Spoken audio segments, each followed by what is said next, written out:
వీరు 84 సంవత్సరాల వయసులో 2025 అక్టోబర్ 13వ తేదీన పరమవదించారు. శ్రీ రామరెడ్డి దామోదర్ రెడ్డి మరియు కొండా లక్ష్మారెడ్డి గారుల ఆత్మకు శాంతి చేకూరేందుకు గాను 2 నిమిషాల పాటు మౌనం పాటిస్తాం.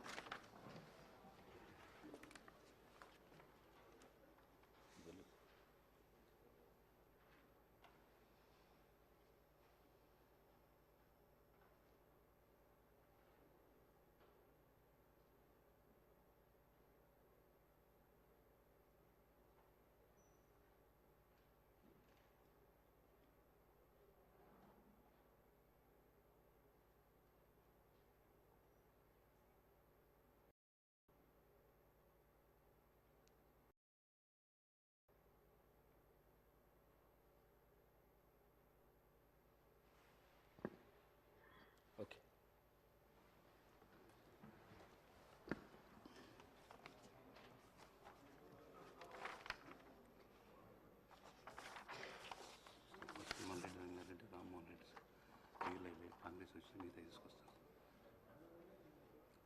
Short question sir. 0 ఓవర్ అని చెప్పి చేస్తాం. 0 ఓవర్ను కొనసాగిద్దాం. మొదటిగా శ్రీ మల్లారెడ్డి రంగారెడ్డి గారు.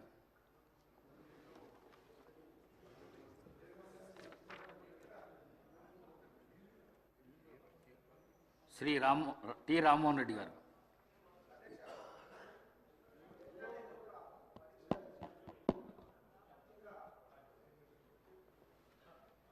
ఎవరైతే ఇన్ సర్వీస్లో ఉన్నటువంటి ఉపాధ్యాయులకు కూడా టెట్ పరీక్షకు కంపల్సరిగా వాళ్ళు రాయాలని చెప్పి ఎన్సీఆర్టీ కేంద్ర ప్రభుత్వ సంస్థ కొన్ని మార్గదర్శకాలు జారీ చేసింది అధ్యక్ష.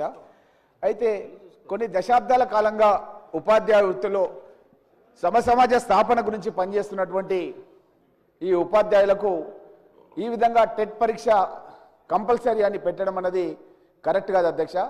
నేను మీ ద్వారా మన సభ ద్వారా తెలంగాణ శాసనసభ ద్వారా మనమంతా కూడా కేంద్రానికి ఒక లెటర్ రాసి ఎవరైతే ఉపాధ్యాయులుగా కొనసాగుతున్నారో వాళ్ళు ఇన్ సర్వీస్లో ఉన్నారో ఆ ఇన్ సర్వీస్లో ఉన్న ఉపాధ్యాయులకు టెట్ మినహాయింపు ఇవ్వాలని చెప్పి కోరుతూ అధ్యక్ష. ముఖ్యంగా ఏంటంటే ఒక సబ్జెక్ట్ టీచర్కి ఆ సబ్జెక్ట్తో సంబంధం లేకుండా వేరే సబ్జెక్ట్లో కూడా టెట్కు సంబంధించినటువంటి ఏదైతే ఎంట్రన్స్ పెడుతున్నారో ఎగ్జామ్ పెడుతున్నారో దాంట్లో వాళ్ళు ఆ యొక్క సిలబస్ని పొందుపరుస్తున్నారు అధ్యక్ష. ముఖ్యంగా మ్యాథ్స్ ఉపాధ్యాయుడు ఫిజికల్ సైన్స్ కూడా ఎగ్జామ్ రాయాలి.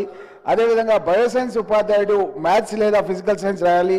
ఫిజికల్ సైన్స్ ఉపాధ్యాయుడు మ్యాథ్స్ లేదా ఈ విధంగా ఉండడం మూలంగా ముఖ్యంగా అధ్యక్ష ఎస్సీ ఎస్టీ బీసీ మైనార్టీ ఇట్లా చాలామంది ఉపాధ్యాయులు వెనకటికి ఎప్పుడో దశాబ్దాల కింద వాళ్ళు సెలెక్ట్ అయ్యి జాబ్స్ చేస్తుంటే వాళ్ళు ఇది రాయకుంటే కనుక ఉద్యోగం నుంచే తీసేస్తామన్న విధంగా ఆదేశాలు ఇచ్చారు అధ్యక్ష. కాబట్టి మనం వెంటనే మన శాసనసభ ద్వారా మన ప్రభుత్వం ద్వారా మనం ఒక నిర్ణయం తీసుకొని మన రాష్ట్రంలోనన్నా మినహాయింపు మన ప్రభుత్వం ద్వారానన్నా ఇవ్వాలి, లేదంటే కేంద్రానికి లెటర్ రాసి కేంద్రమైన మినహాయింపు ఇచ్చే విధంగా కృషి చేయాలని చెప్పి మీ ద్వారా కోరుతున్నారు అధ్యక్ష.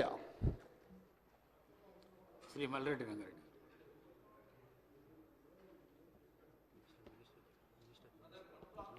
అధ్యక్ష 1 మినిట్ మినిస్టర్ గారు జూపల్లి మినిస్టర్ గారు. నోటెడ్ అధ్యక్ష. శ్రీ మల్లారెడ్డి రంగారెడ్డి. అధ్యక్ష మొన్న వర్షాలు పడ్డప్పుడు అధ్యక్ష నా నియోజకవర్గంలో కుంటలు చెరువులు దానివల్ల చాలా కాలనీలు మునిగిపోయినాయి అధ్యక్ష. దానికి కారణం ఏంటంటే కుంటలు చెరువులన్నీ కూడా అన్యాకృతంగా మున్సిపాలిటీలలో అదేవిధంగా మాకుండేటువంటి మండలంలో 100 పడకల ఆసుపత్రి గత ప్రభుత్వ హయాంలో మంజూరైంది. అప్పుడే ఒక 80% వర్క్ కంప్లీట్ అయిపోయింది. అయితే ఈ హాస్పిటల్కు స్టాఫ్ అలాట్మెంట్ కూడా జరిగింది అధ్యక్ష. ఈ 2 years నుంచి అధ్యక్ష పనులు జరగట్లేదు. అయితే 30 కోట్లు ఇప్పటికే ఖర్చు పెట్టబడింది. 35 కోట్లతో మంజూరు అయితే 30 కోట్లు ఖర్చు పెట్టబడింది. ఇంకొక 5 కోట్లు అంటే పాత ఖర్చు పెట్టిన దాంట్లో బిల్స్ ఇవ్వడం, ఇంకొక 5 కోట్లు దానికి విడుదల చేస్తే అది కంప్లీట్ అయిపోతుంది. ఎందుకంటే 2 ఇయర్స్ నుంచి స్టాఫ్ కూడా ఎక్కడెక్కడ వేరే హాస్పిటల్స్లో పనిచేస్తూ ఉన్నారు. దయచేసి ఆ కాంట్రాక్టర్ని అడుగుతానేమో కొద్దిగా నాకు బిల్స్ రావట్లేదు, ఇబ్బందిగా ఉన్నది అని చెప్పి పనులు జరగట్లేదు. దయచేసి ఈ విషయంలో దృష్టి సారించాలని నేను ఆరోగ్య శాఖ మంత్రి గారిని కోరుతా ఉన్నాను. ఇది నా నియోజకవర్గంలో ఒకటే హాస్పిటల్, ఇంకొకటి చిన్నది నియోజకవర్గంలో ఒకటే హాస్పిటల్ ఉంది కాబట్టి దీన్ని కంప్లీట్ చేయాల్సిందిగా తమరి ద్వారా ఆరోగ్య శాఖ మంత్రి గారిని నేను కోరుతా ఉన్నాను. అట్లనే సేమ్ భూమగల్ మున్సిపాలిటీలో అధ్యక్ష ఈ integrated veg and non veg market కూడా అప్పుడు మంజూరు చేసుకోవడం జరిగింది 3.5 కోట్లతోటి. దీంట్లో కూడా ఒక 2.5 కోట్ల వర్క్స్ కంప్లీట్ అయిపోయినాయి. ఇంకొక ₹1 కోటి వర్క్ మిగిలి ఉంది. అది కూడా కాంట్రాక్టర్ పాపం 60 లక్షలు 70 లక్షలు బిల్ రావాలి అని చెప్పి అది ఆపినాడు. ఈ విషయంలో కూడా నేను మున్సిపల్ శాఖ మంత్రి గారిని మీ ద్వారా లేదు శాసనసభ వ్యవహారాల మంత్రి గారిని నోట్ చేసుకొని చొరవ తీసుకొని ఈ integrated veg and non veg మార్కెట్లు ఆ కాంట్రాక్టర్స్కి బిల్స్ విడుదల చేపించి ఆ కొద్దిగా మిగిలి ఉన్న పనిని కంప్లీట్ చేస్తే మున్సిపాలిటీకి ఇప్పుడు అక్కడ రోడ్ల మీద కూర్చుంటున్నారు అధ్యక్ష. మార్కెట్లో అంతా కూడా మార్కెట్ లేక రోడ్ల మీద కూర్చొని ఇబ్బంది జరుగుతున్నారు టౌన్ ప్రజలకి. ఈ 2 విషయాలు దయచేసి భీమగల్ మున్సిపాలిటీలో 100 పడకల ఆసుపత్రి, veg and non veg market తొందరగా పూర్తి చేయించేలా నేను ఈ ప్రభుత్వాన్ని మీ ద్వారా కోరుతా ఉన్నాను అధ్యక్ష. అధ్యక్ష, భీమగల్కు సంబంధించిన 100 పడకల హాస్పిటల్ 80% కంప్లీట్ అని గౌరవ సభ్యులు తెలియజేశారు అధ్యక్ష. త్వరలోనే ఈ బిల్సే కానీ ఆ ఇన్ఫార్ని కంప్లీట్ చేసే దిశగా మా కృషి ఉంటుంది అధ్యక్ష. శ్రీ వెంకట రమణారెడ్డి గారు.